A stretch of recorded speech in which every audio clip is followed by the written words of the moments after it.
I start the recording.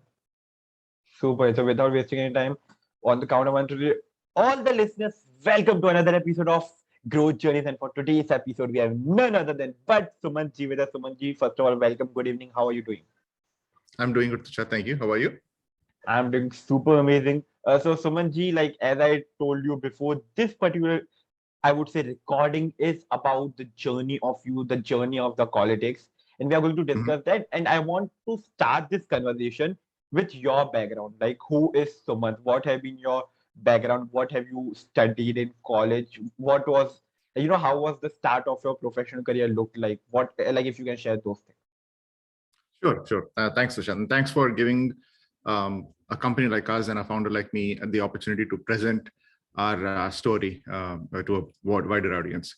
And I'm happy to share about how Qualetics started. So, going back to me, I'm from Hyderabad, and as every other Hyderabadi, I did my engineering, and my engineering was in computer science. And I moved to the US about 21, 22 years ago, and I pursued a career in the software path. So, I started out as a programmer. I'm still a programmer. I still write code, but I've been building applications, and over the years, I took on the responsibility of product and engineering roles. And at some point, I decided that it's now time for me to go out and create something on my own because of the experiences that I've seen while working as a engineering and product leader. So one of the main things that I've seen while developing products is that software engineers spend a lot of time building applications, they're building products. Once they launch their products, and once that product is in the market, there are many areas in which software developers have blind spots.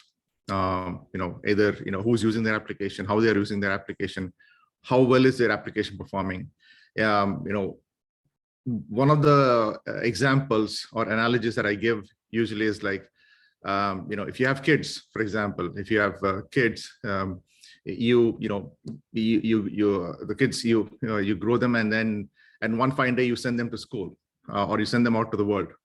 But you're always worried how your kids are doing outside, how they're doing in the real world. Software programmers pretty much feel that same way about their applications. They build applications and then they launch it, but they're always worried how well it is doing. The more senior you are, the more close you are to your application, the more you feel that concern. So it's that blind spot that I've experienced myself, and have experienced as leaders of groups that led to the evolution of Qualetics.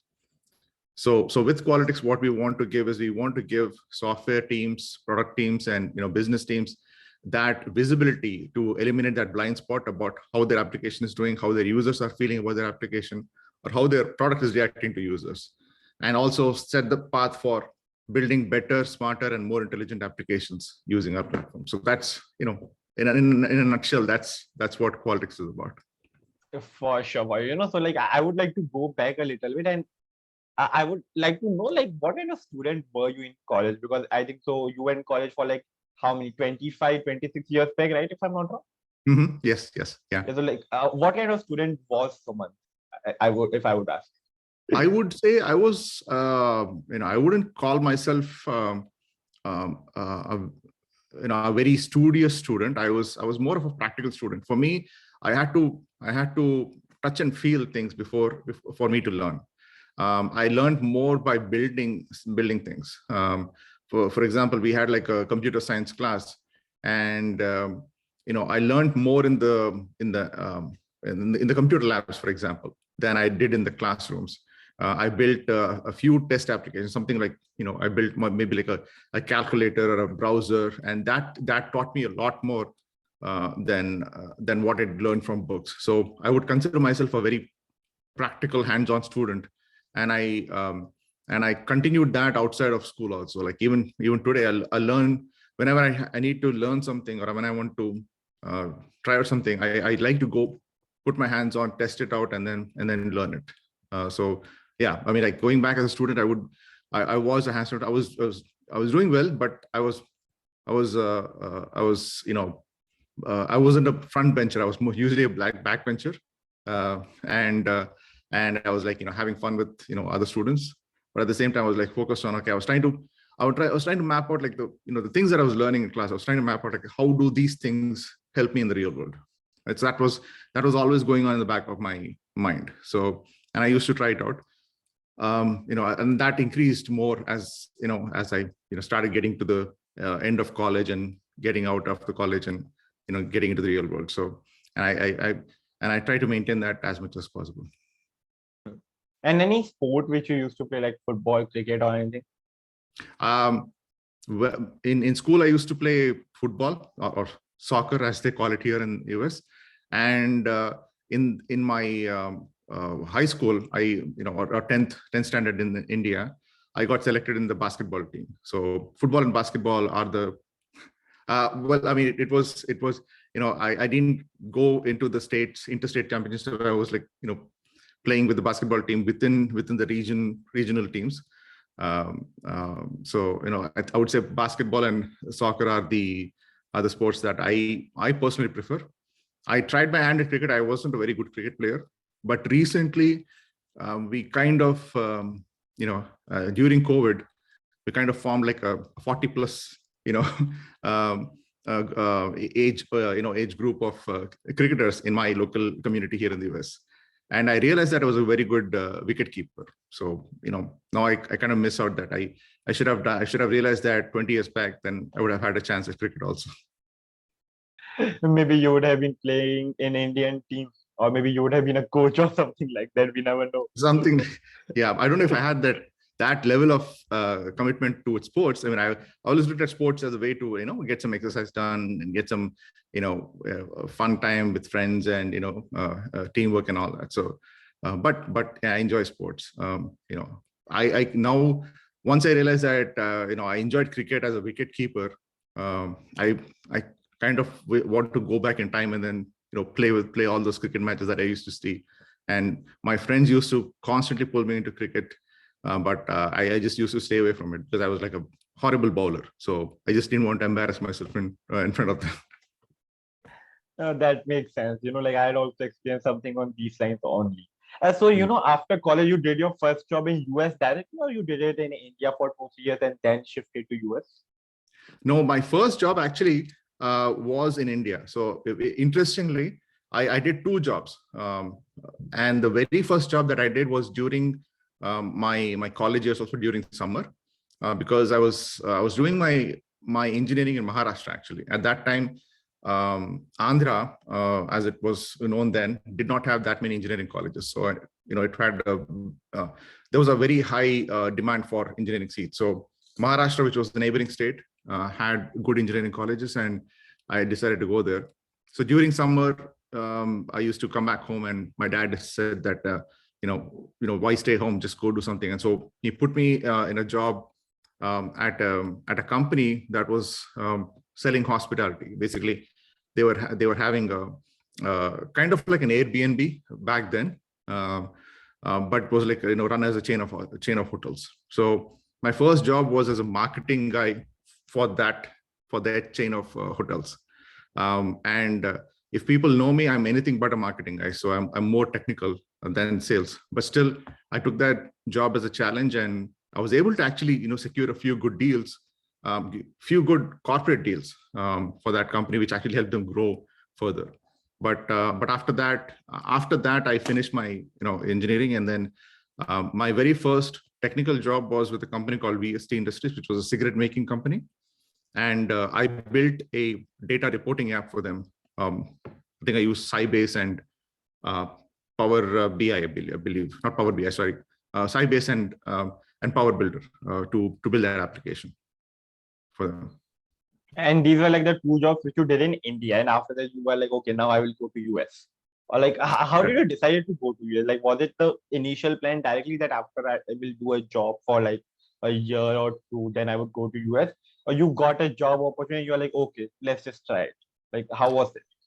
Actually, I was very interested in pursuing higher education in the US. So that was the main reason for me to look at US as an opportunity. So after after college or during college, I was preparing for GRE, GMAT, and GRE and TOEFL.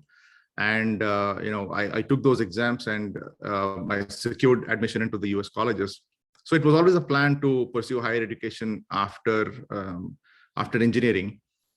At one point, I did consider staying back. This was when, like, I think right when I was finishing my engineering, or somewhere pretty close to that. After I came out of engineering, I was doing the jobs in India.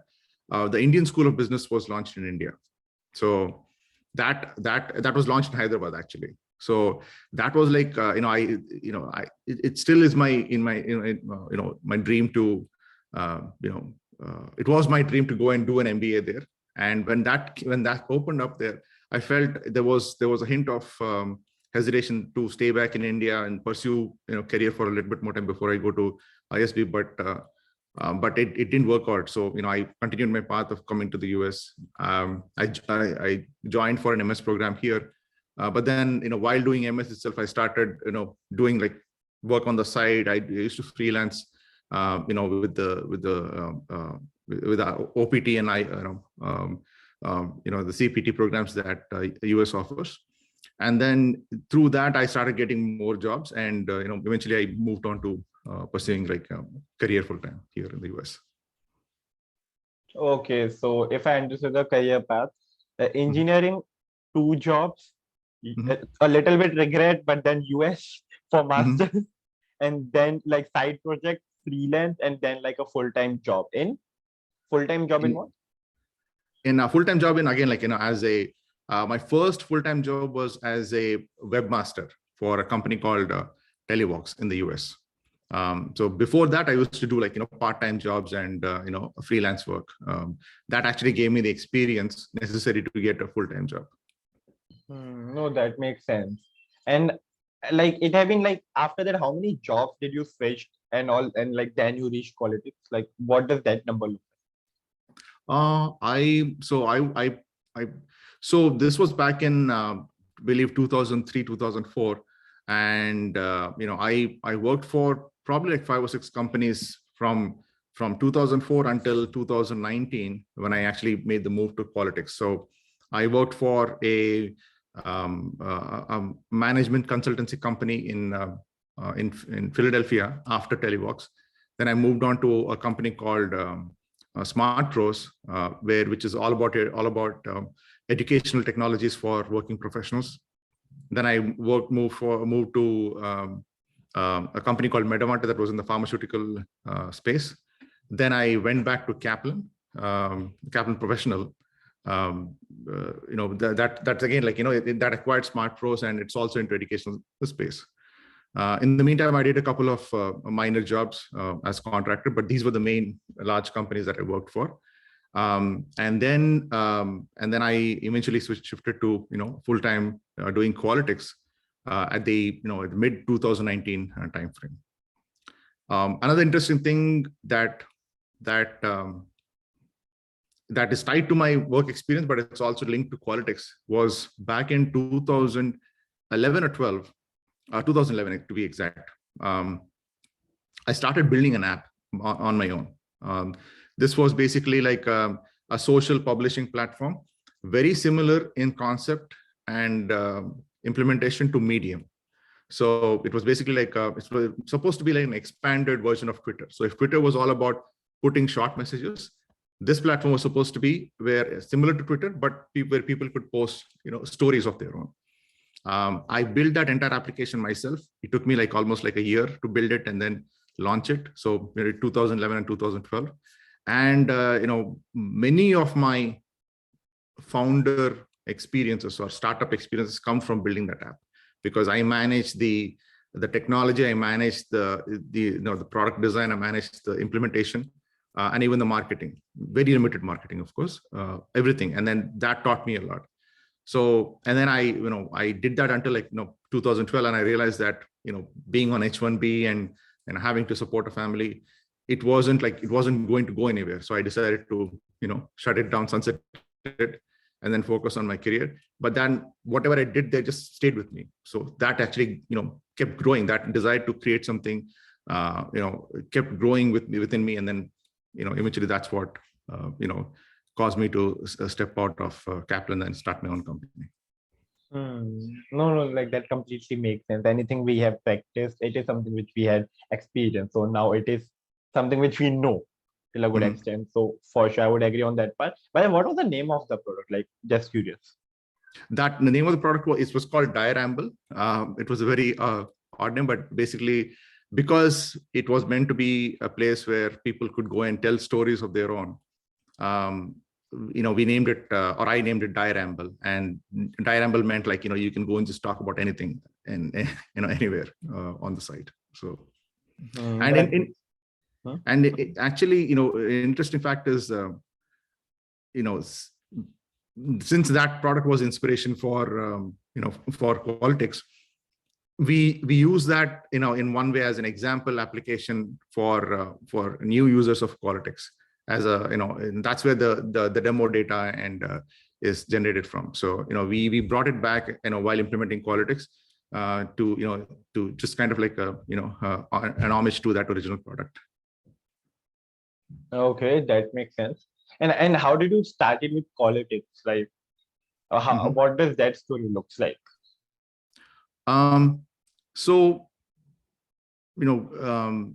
Qualetics is meant for, as I mentioned earlier, it is meant for software teams and product teams to understand their product and understand their users better. So, and then, the experience of building Diramble, experience of building an application and, trying to understand like how my users were using it was the genesis of that thought process. There are applications that help you track data. There are applications that help you, capture different kinds of data.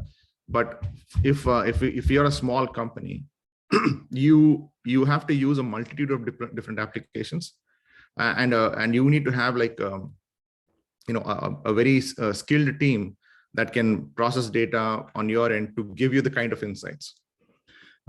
If you want to understand, your user behavior, if you want to understand your, user engagement, you need to ingest like, high volumes of data and then analyze that. Another important thing is, if you want to know how well your software product is performing, again, like that is like, tons of data that needs to be ingested on a continuous basis and analyzed in real time to provide you any kind of insight. All of that for a small company is, extremely challenging, and it's not something that they would put their attention to, even though they need it. It's not something that they would be able to put their attention to because they are more focused on building the product. So that's why we thought that it would be a good idea to build a platform that can do that for other companies while they are focused on building their product. So, in a way, like we are that backend data analysis and data management platform that is always running, always watching, making sure that things are good while the software teams are building their products the way they want to. And actually, with the insight that we provide, they would be able to build better products.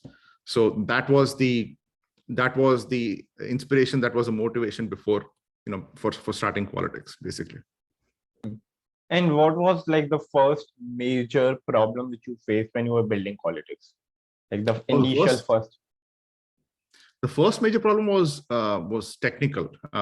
We knew that with my experience with Diramble, we know that building a product is, there will be technical challenges, but more than technical, marketing the product is going to be the biggest challenge for any product. Like, just because you build it, people will not come. You have to build it, and then you have to take it to the market. So we knew that is going to be the biggest problem that we need to solve. But before getting there, we needed to build a few things in the product, and we needed to solve those technical challenges. So, whether it came from, whether it was like, because we were building a data product, we needed to make sure that the design was scalable. Like from a scalability standpoint, we could grow as more users came on.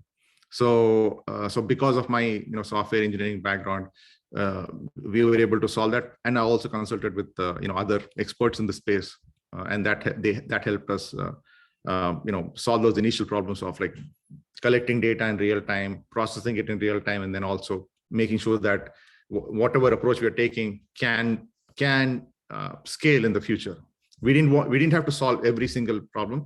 We just wanted to make sure that our design is heading in the right direction, and we had room to evolve should we have to make any changes. So that was the first design challenge that we faced. Okay, that makes sense, because I think a technical problem is something which is expected to like come when you are creating a product or like a software or a technical product. So that is something which even before you start building the product. That completely makes sense. Correct. Yeah. And like after solving this first problem, like the first version of Qualetics was ready, right? We launched our first version in 2000, late 2019. So by then we had like a very initial version of Qualetics, and we launched it with a couple of companies. Like there was a transportation company in Finland, where we did a pilot project with. Then we worked with a healthcare, a large healthcare organization in India, and then a marketing analytics company that's based in the US. So they were the first users of Qualetics. And like, what kind of response did you got after the first launch or the first version? I mean, obviously, like, very, very positive feedback and very, very encouraging feedback. But obviously, because it was our initial version of the product, there was still like a lot of gaps. Especially the people wanted more self-service capabilities. So, because it was a complex product, we had a lot of requests coming to us and asking for doing certain things. So that was like they kept they said that if we had like a few more things that we could do ourselves, or better integration, because we are essentially going to companies and asking them to use our product. So they needed the ability to like connect this product to other products that they use, or have the ability to easily do that themselves without depending on us. So that was the initial feedback that we got, which we took it and then incorporated into the product. Mm-hmm. And like after all the feedback which you had got like in the last 1, 2, 3, 4 years, like how does the final product looks like now? Like after all these feedback, or the latest version, I would say, of Qualetics. Yeah, so that was a very, very interesting journey also for us, because as I mentioned, like we were going for companies to use our product. So it was mainly meant to be a B2B product, right? But companies are looking for simpler and more easily integratable applications throughout. And self-service was a huge thing. And self-service also limited or opened up opportunities for us to work with more companies. What I mean is, when you have a product, when you have a software product, and if you don't give the ability for people to touch and feel that, pretty much the same thing that I went through at college, it was going to be like a very difficult thing for you to convey what you're trying to offer from your product. So for a large part of we started in 2019, and 2020 and 2021, we onboarded companies and customers, but we were missing out on a very large group of customers, because we didn't have a version of the software that was available for people to try out. So we always had to do demos, and then there was a limited number of us. So there was like we were limiting our scale basically by having a very closed version of the product. So that was the one thing where about 6 or 7 months back we pivoted, and we wanted to build a version of the product that is completely self-service, where it's completely fully available as a free trial product. And that's what we worked on. Now we have a version of the product where people can just simply go to a site, connect, try it out, and see the benefits for themselves before deciding to buy it. So that was the turning point for us from a evolution of product standpoint, where the product is still the same. It's got a few more additional features, a few more bells and whistles, but essentially if I would say the difference between the product that we have now to the one that we had like early 2021 or 2020 is that we completely are in the background now. We don't have to be in the forefront helping customers. Customers can come in and do everything themselves and and give us feedback completely online also about the product. So I feel like most successful products that have done well have gone that route, and we wanted to just follow in that footsteps. I would agree on that, but like listening to customer feedback is like one of the most important things that I would believe every startup or company will do or prefer to do. If customers are asking for it, let's just give them. Or like, what's wrong in that? So yes, I would agree on that part. And like this actually takes me to my next question. Like, Qualetics as a product is a great product for the sales teams, marketing teams, business, and all to get all the analytics. But what is that one thing about this product which you are completely proud of as a father of the product? I'd say, for an example, let's just assume that in that context, what is that one thing of it which you are proud of? So one thing that this product does very well is it merges the entire paradigm of software development into a unified area.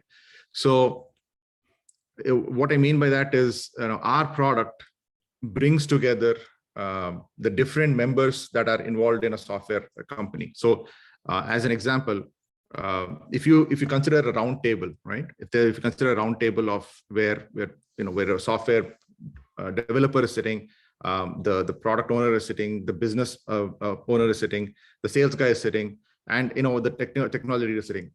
All of them sitting on the round table can use our product.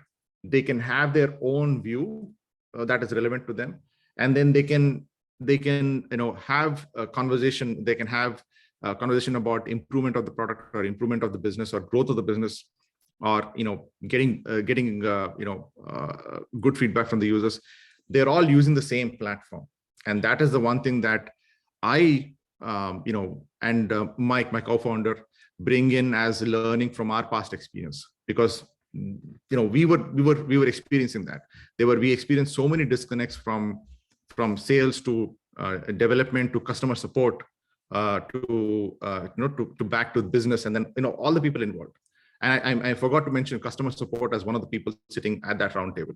So customer support, sales, business, IT, and product, all of them sitting on the same round table, and then having a conversation about the product and the business is the one single thing that we are very proud of this product. And we use a term called data democracy, where basically what we are doing is we are opening up the doors. We are making the data available to everybody in the company. Of course, with the you can decide what levels you want to open it up to, but we give the ability to open up the data so that everybody is looking at the same data.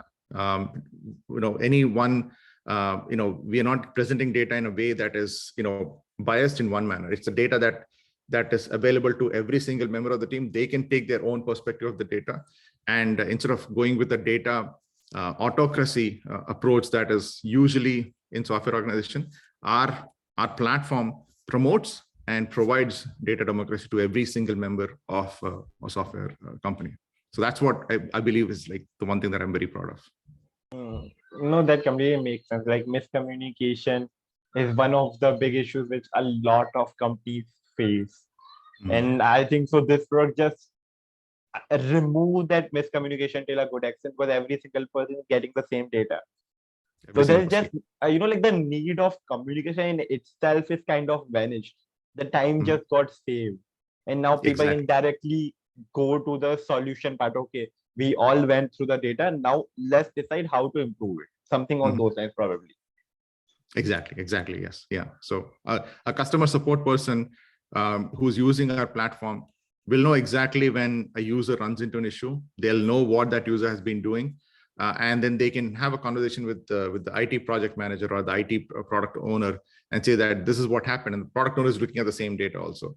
And then it just simply accelerates the process of improving customer service. and sometimes it makes it even proactive also. So you can actually know ahead of time when customers are having issues, so that before they even decide to complain, you are like, fixing their problems and getting back to them. So I would, as a customer, I would love that. So if without forcing me to go through a hassle of calling customer support. No, of course, I would agree on that. But like as a customer, I would also love that part. But like there was this one question which I wanted to ask you from the point you mentioned that you were a backbencher in college. So I know a lot of people who have been a backbenchers in college, and I'm not even kidding. They have the most interesting stories in their life. And I was curious to know any specific interesting story which like comes to your mind at first when you listen to the word interesting and all. Like any specific story which you can never forget. Like, oh my God, this is something unforgettable. Oh, I mean, they were like a lot of things, every single thing is, like, I mean, like we would like have fun, at the backbench, like not pay attention to class, and all those things that happen in the backbench. So like there were times when like we were goofing off at the backbench, and then suddenly you see like a chalk piece or a duster coming your way, or so from the teacher, because they caught you, and then one, the one example is like, we followed the same sitting, I think even like even during exams also, somehow I managed to usually sit in the back of the of the rows. And like I don't know if I should be saying this, but we used to do like a lot of during exams, there was a lot of copying going on, right? So people sitting in, you copy from the people sitting in front of you. So there was one time when there was a whole sequence of people in the row, in that row that were writing an exam, and every person was copying from the front guy, from the front bencher. So whatever he wrote, the people behind him were just writing. So like middle of that question, the person sitting in the front just pauses for a second, thinks about it, and then scratches everything and then starts writing it back. So imagine I was sitting at the back row, and then every single after that, like scratch it, then start back, scratch it, start back. So that was the one thing that I remember, like, sitting in the back bench, seeing like that entire sequence of, change, flowing through that row. That was funny. It's like just a sea wave, like it comes from one direction and everyone just follows it. Exactly. It is very fun, I would say. And this, brings me to my last question, and that is, how was your experience in this conversation talking to Tushar? Oh, this was awesome. And like I said, giving the opportunity to present Qualetics, present my story, present the story of our growth or our evolution has been wonderful. And when you reached out and said, I said, this would be great. I mean, I jumped at the opportunity. So, and the kind of questions that you asked, I don't think I've seen these kind of questions being asked anywhere, where you're digging deep into the personal journey of the founder. Usually we write about this in our own personal blogs or in our About Us version, but nobody takes the time to go into this aspect of the founder's personal and professional journey. So I'm really glad that you're doing it, and it's been awesome answering those questions for you. It has been my pleasure, Suman. So like we can say, right? You enjoyed it. Like if you have to give it in one step. Yes. Super amazing. Let Udit and Oscar know that you enjoyed this conversation. It would be more fun. But nice. I did.